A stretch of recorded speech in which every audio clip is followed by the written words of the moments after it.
welcome to Brookdale's Visiting Writers series. I'm Charles Mencel, instructor of English here at Brookdale Community College, and today we're here with Laura McCullough, associate professor of English and also a poet. She is the author of 2 chapbooks and 4 full-length collections, and here she is. Laura, welcome. Hey. How are you? I'm good. How are you? Good. So I kind of rambled through there what you've published, and I know a lot of that has come in the last year or so. And I was wondering if you could maybe just walk us through those latest publications. 2 books and a chapbook have been out just in the last couple of months. Wow. Speech Acts with Black Lawrence Press and Panic from Alice James Books, and a little chapbook from Amsterdam Press called Women and Other Hostages. So 3 publications in a series of months, I mean, that is a terrific feat. And I mean, the workload to get to that point must have been tremendous. Can you just talk about, I know you quite well, and I know that you've got a thriving, busy family and a pretty large workload. And I know that the audience is probably going to want to hear how you kind of get to the time to work and the process in which you do go through your work. Can you just talk about that and kind of, I don't know, walk us through how it works for you? Well, it's kind of an accident that those books would come out at the same time, and that has more to do with press's publication schedules. So they weren't all accepted at the same time. Right. They were accepted at different times, and then, you know, how they go through their publishing. Right. But I've had 4 books and 2 chapbooks in less than 10 years from inception to publication, and I'd be being false if I said that I didn't realize that that's, and they're not all with the greatest presses either, and there's different ways to get into being published, but I realize that's a lot, and people do ask me, you know, how can you raise a family? I have 5 children. How can you teach, 5 to 7 classes a semester, etc. And I used to say I don't watch much TV, but I actually think I probably watch as much TV as everybody else. That's a nice thing to hear. I mean, I'm guessing, you know. I just decided I'm going to start watching Lost. I never saw Lost, and I was really excited to find out there are 165 episodes. Yeah. And that will certainly get me through the rest of the winter. I'd say. I think it's about urgency, and that I'm old enough to know that if you really want something, you can't screw around. Yeah. And when I talk to students and people who aspire to be writers, you can't worry really about whether you're going to get published. What you have to worry about is whether you're breaking your own habits and your own levels. And somebody actually asked me once, why do you write so much? And I said, because I'm going to die. Yeah. So I work hard because I feel really desperately like I have to. That sounds great.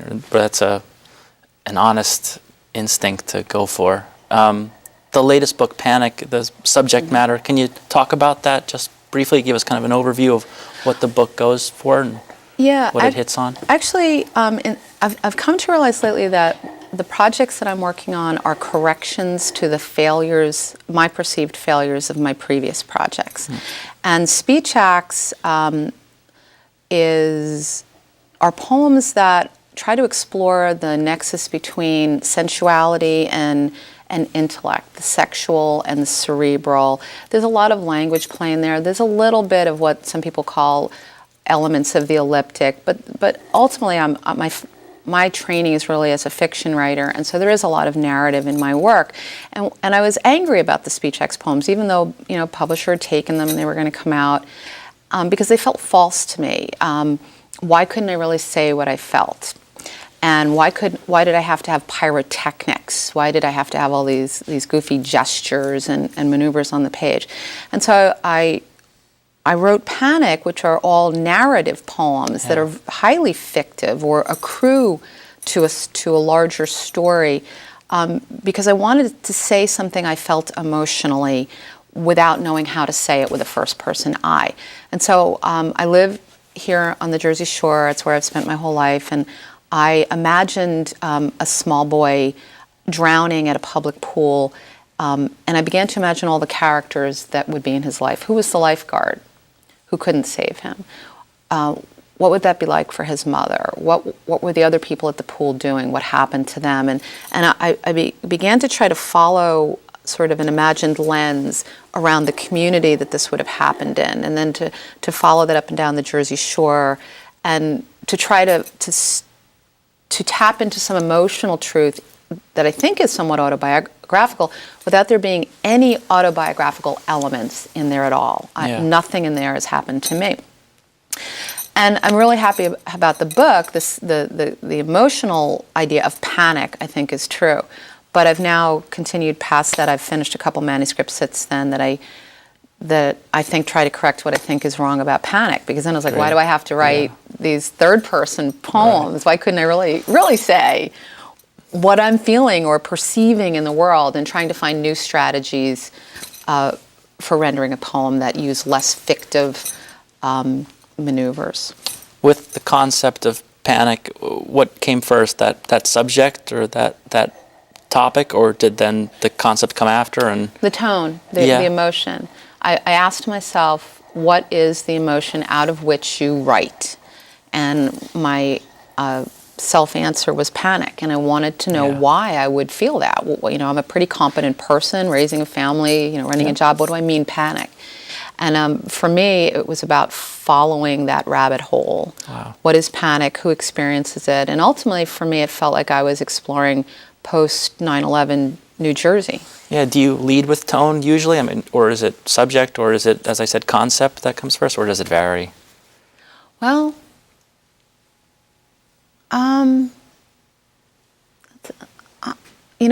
I think it's about character often. Even though I'm a poet, I'd still say I'm very character driven. Yeah. Even first person poems, to me, that's a character on the page that may or may not be me, but is a character on the page that I'm trying to listen to, that I'm trying to overhear a dialogue between that first person speaker and whoever the perceived you or audience would be. And in the panic poems, there are multiple characters and communities, and I think I just wanted to listen to them and see what they had to tell me. That's terrific. I'm going to jump now a bit more toward the idea of the craft element of poetry and kind of your takes on that, and what your maybe stance is and whatnot. And I read an article about a month ago now by a famous surfboard maker, this guy Dave Parmenter, which I know it's a bit of a jump here, but he has a great point, or he makes and strives for this point of, that surfing has become very commercialized and it's become very kind of mass-produced, and he kind of calls to arms all these people that make surfboards in their garages, and he says that those people are able to make an amazing piece of craft, a surfboard, in, say, 10 boards. And that really kind of got me going, because I try to maybe whittle a bit here and there. And I was wondering, and I thought about poetry, because I'm also, I try to be a poet at times and try to craft and make. But I was wondering, someone like yourself that is so committed to your craft, do you think that? Do you think that someone can, I don't know, sit down with a pen and a piece of paper, and after maybe 10 goes on a character or a topic is able to whittle out a poem that's worthy of publication, or something that's, I don't know, that's worthy of an audience, a mass audience? Yeah, well, that's a huge question, and it speaks to many concerns about art, not just poetry, as you're pointing out, in terms of the surfboards. So on the one hand, I write because for me it's like a sense. I don't know what I think and feel. I have to write to figure that out, and that's a worthy, important effort. Other people might say they're writing as a form of self-therapy or as an outlet. Those are worthy things too. None of that means that it's worth publication. Okay. Yeah. After you've got those drafts, then you have to think like a craftsperson. Right. I don't know enough about surfing or surfboards. I know nothing. So I don't know how to make an analog with it, although I really kind of dig it. It makes me want to go learn more about surfing and surfboards, and maybe you'll show me. But it has to operate, not just for the person who made it, right? It's got to be for somebody, and then it's got to work for them. And so everything that you end up doing during the revision process is developing a contract with that reader, expectations. I don't want to go too much to the pragmatism of use, but more to Chekhov's idea of, if there's a gun on the table in the first act, it's got to go off by the third act. And over time working with the craft, you begin to know, if I do this to this board, this is how it will behave in the water or under certain conditions. If I do this to this poem, this is what it's going to do. And you have to ride, kind of like, I suppose, riding a wave, or it gets to a point where it's getting in a curl, where revision starts to feel very much like the original inspired process that you're in. But you've acquired so much knowledge and craft over time that you can make sort of these instantaneous decisions about what detail to leave out, or which one is really a gesture that you kind of fell in love with but distracts from the overall golden thread of the poem. So I'll stop there a second, and see what else that may have. Want to lead us to. I guess, and I was going to lead with another question, that when you said about Chekhov and how there are certain craft choices as artists that we have to learn somewhere, and we have to kind of develop that critical vocabulary, those kind of tools to use and whittle. And you watch other surfers, right? And you know the history of surfing. Well, of course, yeah. And I think a lot of surfing comes from just learned behavior and just doing it, right?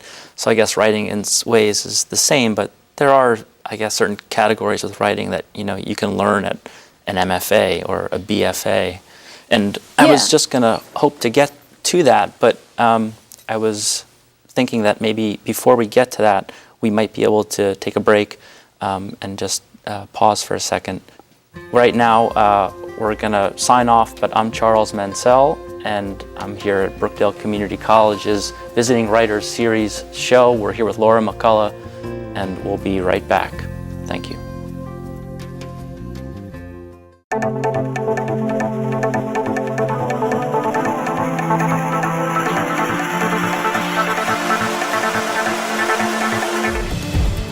This is Brookdale Community College. You are watching Brookdale Television.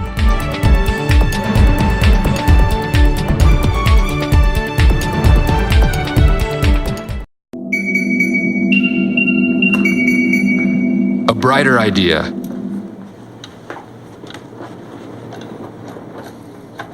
Compact fluorescent lights, CFLs, last up to 10 times longer than traditional bulbs and use only a fraction of the energy, saving you $30 to $50 over their lifespan. Answer the call. This could be good. Hey, you. What gets you moving? Because when you get moving an hour a day, You fuel your body, And your mind. Get up and play an hour a day, Doc. check out how to be a player at letsmove.gov. That's www.letsmove.gov.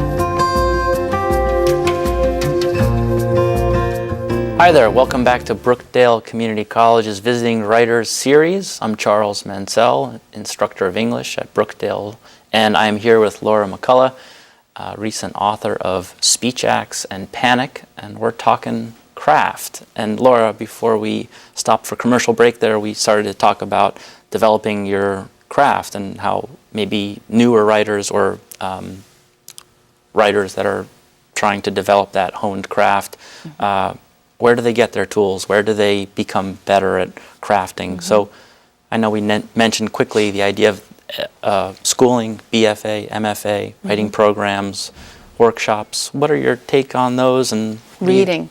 Reading. So, Reading's the number one thing. Whether you decide to follow an educational and career path in writing or not, if you want a life of the mind, if you want to be a creator, you need to read. Yeah, we were talking about surfing. There are a lot of people who say they want to be writers who won't put their butt in a chair and read a book, or won't put their butt in a chair and continue the writing. If you were talking to somebody who is like, oh yeah, I'm a surfer, but he never got in the water. Yeah, well, there's always, you say, I surf, I'd love to learn. So there's always that same. Yeah. Right. So you find that same with writing? People are always, when you say, I write, Sure. You get that, I do too. Sure. And you know what? I tried to surf once. My boys were taking lessons. They ended up surfing for a while, but, their mom trying to be the cool chick, which is a mistake. But, but I was able to get on my knees, all right? So what I wasn't willing to do was deal with the 150 times I was going to need to fall off of that or get slammed in the head, or, it was not worth it to me to put in the time it would take. But what I did learn was, this is not as easy as it looks. No.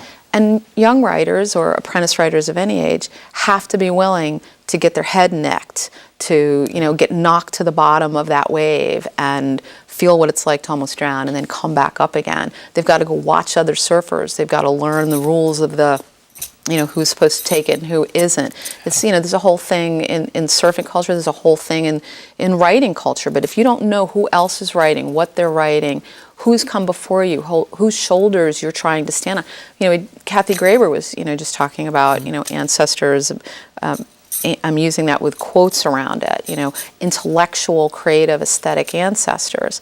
But writers are often people who think, whatever I've just written because I was feeling something strongly about my boyfriend, or for that matter, about my family history, it's now time for me to write a memoir.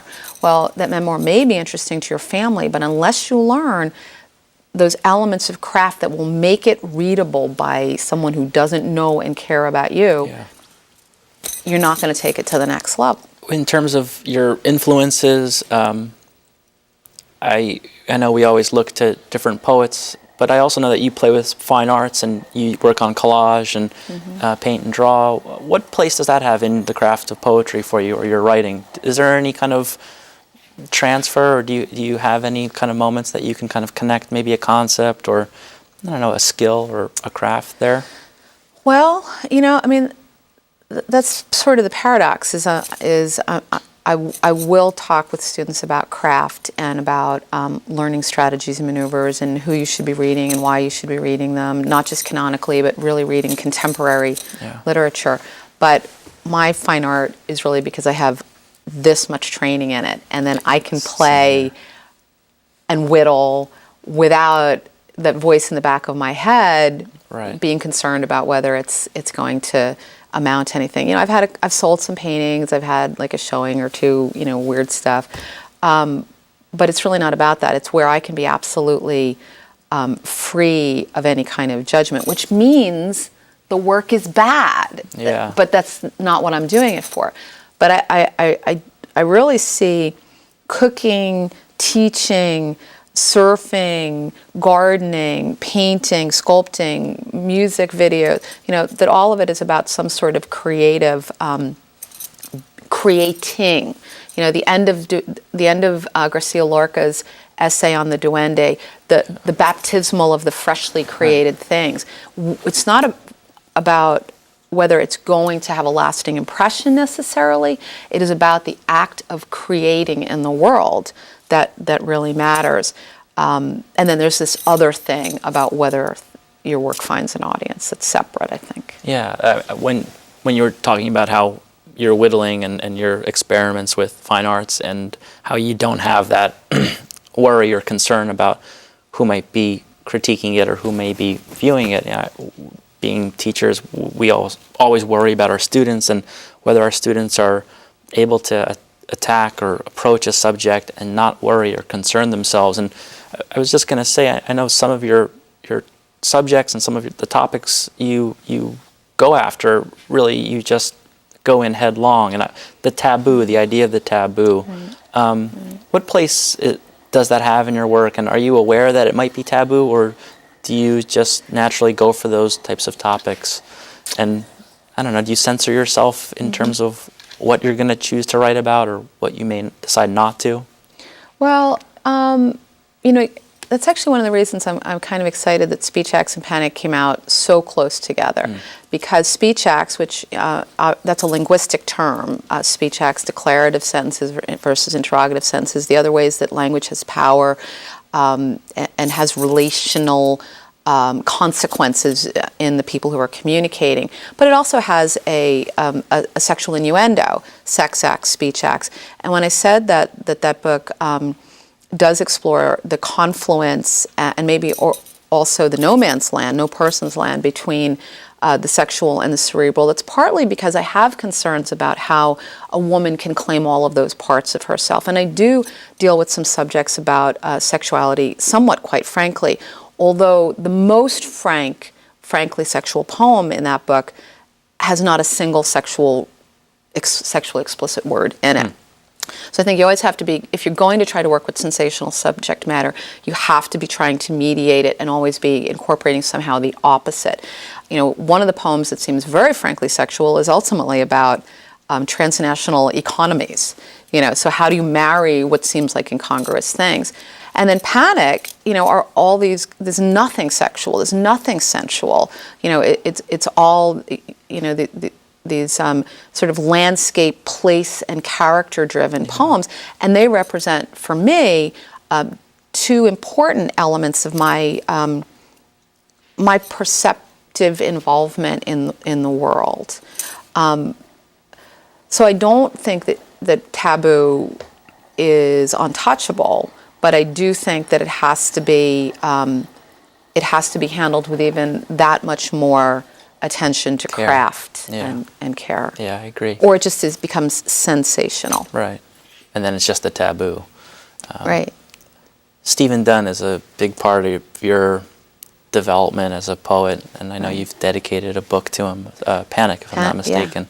And before we began here, we talked about how Stephen is a competitor and an athlete, and I was just wondering what is it about him that really did draw you and kind of inspire you? And I'm wondering if it did have an element of him being that kind of athlete maybe, or him potentially being more than just a poet or other than a poet. Did it have any part of him? Or? Well, I wish I could say it did. Later in our relationship, we've spent a lot of time talking about competition and sports and those things. But I really came to him by accident. I was 17 years old. Wow. I had no idea who he was. He was not, a big famous poet at the time. But I was lucky enough that Stephen is something of a people collector, and he has some faith in people's ability to change. Not something everyone believes in. And so he did keep me in his life, first as a student and then as sort of one of the pack in South Jersey that kind of hung about him. And to my credit, even though I was a very stupid young person, it took me a really long time to wake up in life, which I also think is a really hopeful thing because people wake up and mature at different times. I was listening. And I paid attention, and his work I know quite closely. I'm becoming something of a Dunn scholar for good or for bad. But his ability to handle paradox and the incongruous, his ability to appropriate Yeats's dictum that we make of other people's rhetoric quarrels, we make of our own quarrels, poetry, something like that. I'm not getting it quite right. But the idea that you have to constantly be questioning yourself, constantly reassessing what you think you've arrived at and trying to move beyond that, move towards some discovery. He was a new critic. He came out of new criticism, and that mattered to me. The idea that what's on the page matters more than everything else, that it's not about your autobiography, your identity politics, your gender, your race, etc., that the piece of art is an artifact that needs to stand on itself, and the craft elements matter. That's such a good foundation just to keep in mind. Yeah. Some people might call that a kind of competition, but what he gave me most was the ability to demand more of my life than my life was presenting to me. That you could create your life. That you were the center of it. Some people would call him self-centered, some people would call him a hedonist, but to be an artist, one has to claim oneself as the center of the universe. And that's not easy for a lot of people to do, and certainly not women. He's a large personality and unrelenting in his own meticulousness about his writing. And so if I got anything, I think I still aspire to that. I don't think I've achieved it. Wow, that's really well said. We're coming to an end here, but I'd love to thank you for giving me the moment to talk and hear what you have to say, and you're reading tonight, so I wish you the best of luck for that, and best of luck in everything, I guess. So it's great to see you. And Good to see you. Take me out on the beach sometime. yeah, I will. I'll lifeguard for you. Oh, no, make me get on the board. Yeah, okay, yes, sir. Okay, so I'm Charles Mencel again with the Brookdale English Department, and you were watching the Visiting Writers series. We were here with Laura McCullough, and we'll see you again next time. Thank you.